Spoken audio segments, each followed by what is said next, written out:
देवरा आणि बाबा सिद्दीकी यांच्या पाठोपाठ आज काँग्रेसचे ज्येष्ठ नेते आणि माजी मुख्यमंत्री अशोक चव्हाण यांनीही काँग्रेसला रामराम केला।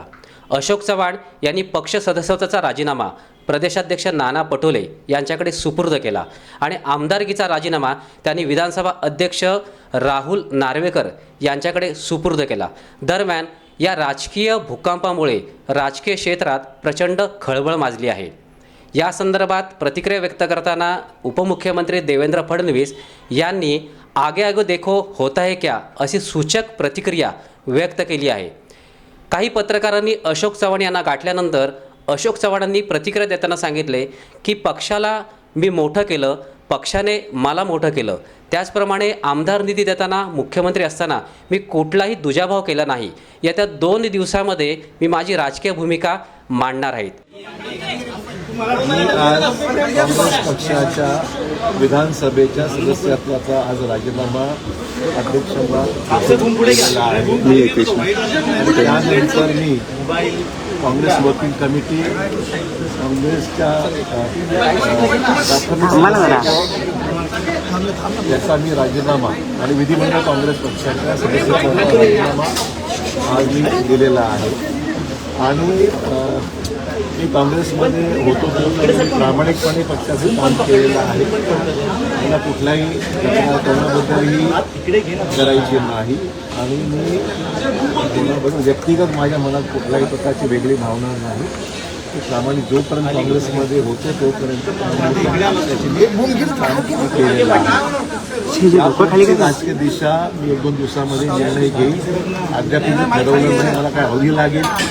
2 दिवसामध्ये माझी राजकीय भूमिका पुढची काय असेल याबद्दल निवेदन करतो। काही सूत्रांच्या माहितीनुसार अशोक चव्हाण यांच्याबरोबर नसीम खान, चंद्रकांत हंडोरे, आमदार अमित देशमुख आणि काही मराठवाड्यातले नेतेसुद्धा अशोक चव्हाण यांच्याबरोबर भाजपवासी होणार असल्याचे वृत्त आहे।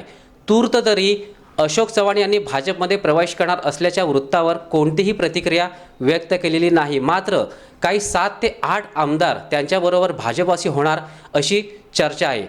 राजकीय सूत्रांनी माहिती देताना सांगितले की नाना पटोले यांच्याबरोबर त्यांचे अंतर्गत मतभेद होते आणि या संदर्भात अशोक चव्हाण यांनी पक्षश्रेष्ठींकडे वेळोवेळी तक्रारही केली होती। मात्र पक्षश्रेष्ठींकडून कोणताही त्यामध्ये बदल करण्यात आला नाही किंवा अशोक चव्हाण यांच्या तक्रारीकडे दुर्लक्ष करण्यात आले। हे देखील अशोक चव्हाण यांच्या राजीनाम्याचे एक प्रमुख कारण सांगितले जाते। जय वडेट्टीवार यांनी पत्रकारांना सांगितले की अंतर्गत काही चौकशा असतील त्या चौकशींचा फास आवळला जाऊ नये यासाठी अशोक चव्हाण यांनी ससेमिरा चुकवण्यासाठी पक्षाचा राजीनामा दिला असावा। या संपूर्ण राजकीय नाट्यामुळे आज महाराष्ट्रात प्रचंड खळबळ उडालेली आहे।